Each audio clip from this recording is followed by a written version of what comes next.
Ma grand-mère, elle m'a chassée de la maison.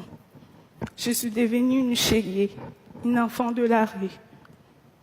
Dans la rue, on est comme des papillons. Là où le sommeil nous trouve, c'est là où on dort.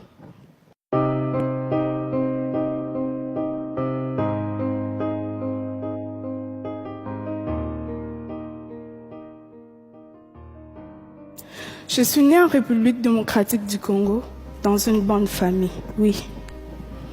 Quand j'étais petite, mon père était en gérant dans une société de mines de diamants.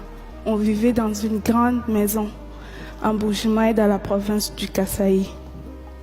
J'allais à l'école et j'étais heureuse. Ma mère vient d'une famille pauvre. À cause de cela, la famille de mon père n'aimait pas ma mère. Puis un jour, mon père a perdu son travail. J'avais 6 ans. Il a dit à ma mère d'aller avec moi à Kinshasa avec ma soeur et mes 4 frères. Il a dit qu'ils viendront nous rejoindre pour trouver du travail. En réalité, sa famille lui avait demandé de se débarrasser de nous.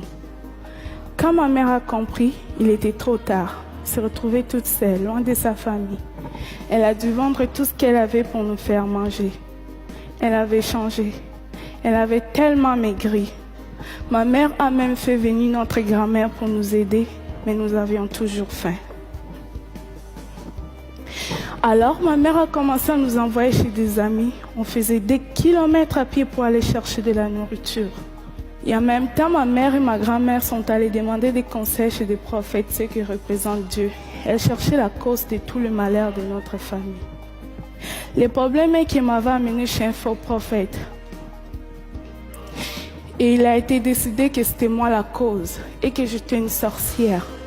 Les charlatans m'ont parlé pendant plus d'1 heure pour que j'accepte que je sois une sorcière. Il a crié sur moi sans arrêt. Ils m'ont fait boire 5 litres d'eau avec des herbes dégueulasses. Imaginez-vous la scène, une enfant de 7 ans face à plusieurs adultes qui crient sans arrêt. Comme la situation ne changeait pas dans la maison, sans argent, sans nourriture, ma mère a décidé de partir avec sa sœur en Angola pour aller trouver du travail. Leur plan n'a pas marché. Et ma mère se retrouvait toute seule, coincée en Angola, sans argent, sans nourriture. Et finalement, elle n'est pas revenue. Contre sa volonté, elle a été forcée de nous abandonner elle aussi. Et on est resté avec grand-mère. Pendant 2 ans, j'ai été traitée comme une sorcière. Elle a dit à tout le monde de ne pas m'aider, de ne pas me parler, de ne pas jouer avec moi. Dans mon quartier, on ne me laissait pas m'approcher des autres enfants. J'étais toute seule. J'étais pauvre. J'avais faim. Mais j'étais surtout pauvre d'amour.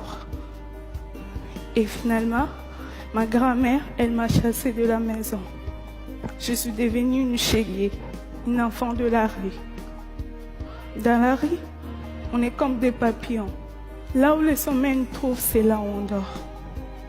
Dans la rue, on devient des soldats pour survivre. On oublie la lecture et l'écriture pour apprendre à se battre.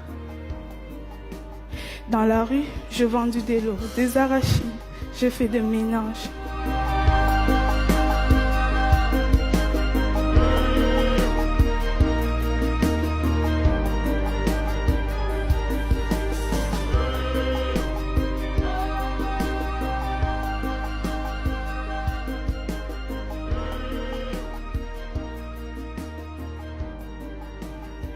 Le film a eu beaucoup de succès. Je suis passée de rue de Kinshasa au tapis rouge des festivals.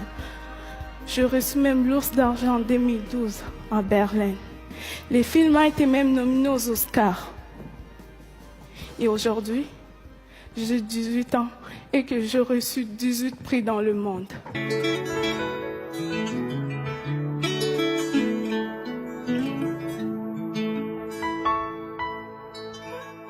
Quels que soient tes revers, même si tout va de travers, et si tout semble être à l'envers, prends courage, persévère.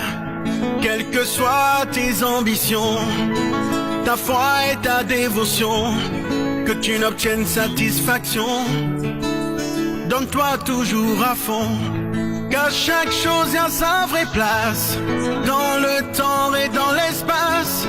Quoi que la vie te réserve, bats-toi toujours, espère. Et c'est comme ça, oh, oh, oh, et c'est comme ça, la vie si belle.